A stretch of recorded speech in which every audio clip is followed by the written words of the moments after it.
going to show you how to quickly and easily add and use quizzes using Socrative. First, you need to sign in to your account. If you haven't created one yet, you'll definitely want to do that so you can use these features. As you sign in, you'll go to your dashboard on Socrative, and you have these options. You can start a quiz, quick question, space race, or you can create an exit ticket. To specifically work with quizzes, I want to go this tab that says to manage quizzes. Here is where I can create a quiz, import one, look at quizzes I already have, or look at reports from my quizzes. First, I'm going to take a look at my quizzes so I can show you what a quiz looks like in here. The first one I'm going to show you is your types of government test, and I'm going to click edit so that I can show you what it looks like, each component of it.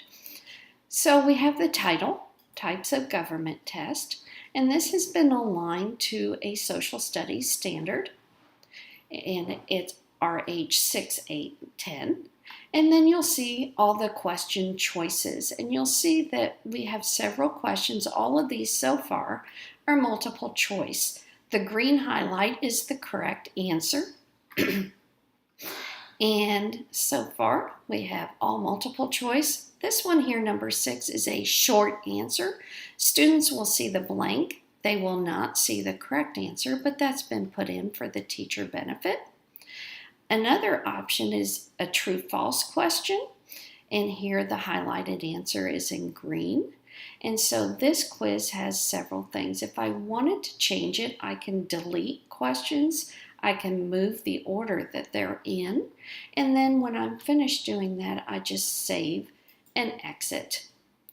But now I want to show how to create a quiz. So again, I'm going to manage quizzes, and going to create a quiz. For this one, I'm going to do some questions with the book James and the Giant Peach. So that's going to be my title. One quick note, if I want to share this with someone else, you'll see right here, this is the code I need to share and import someone else's quiz. And so that's where you find that information. I want to align it to a standard, and my subject is going to be language arts. These are all drop-down boxes. Core, language arts, Common Core, 4th grade, and then I choose my standard. And I'm going to choose the one to describe in depth a character for this one. And then I'm going to start adding questions. I see my 3 choices, multiple choice, true, false, short answer. Click on that link. And then I can also add an image if I'd like. So if students are describing a certain image, you can upload that image for them to see. And then I type my question into the box. So I want to name one of the characters in the story and describe their special talent. And this is where the explanation box would go, and I can just save this, or I continue adding questions. So if I want to add another question, I choose the kind I want. So if I want a true false, I can put that here, and I can add my question. James and the Giant Peach is a fiction book. And then of course, it's true. If I wanted it to be false, I would just click on false, but I want the true. And then I'm going to go ahead and save.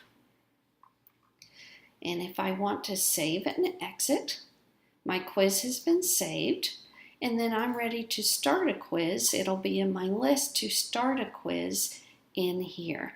Now, what I'll find out is after I start the quiz and students start doing this, I can use how I want. I can do it student paced with immediate feedback. Students can navigate at their own, and each of these gives you the option of what you're doing. Or it can be teacher paced, where I control the flow of questions one at a time.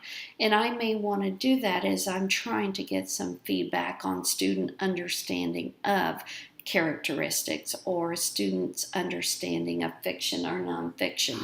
If I realize quickly within just a second all my students know that this is a work of fiction, then I don't need to spend a lot of time looking for reasons to show that it's fiction. I can move on to different things like maybe the characteristics of characters. And if I see that students are having problems with that, then I might want to spend some more time and maybe add a quick question over here, a quick question with a short answer for students to describe a characteristic very quickly. But this is a quick overview of using quizzes, and I hope you find it helpful.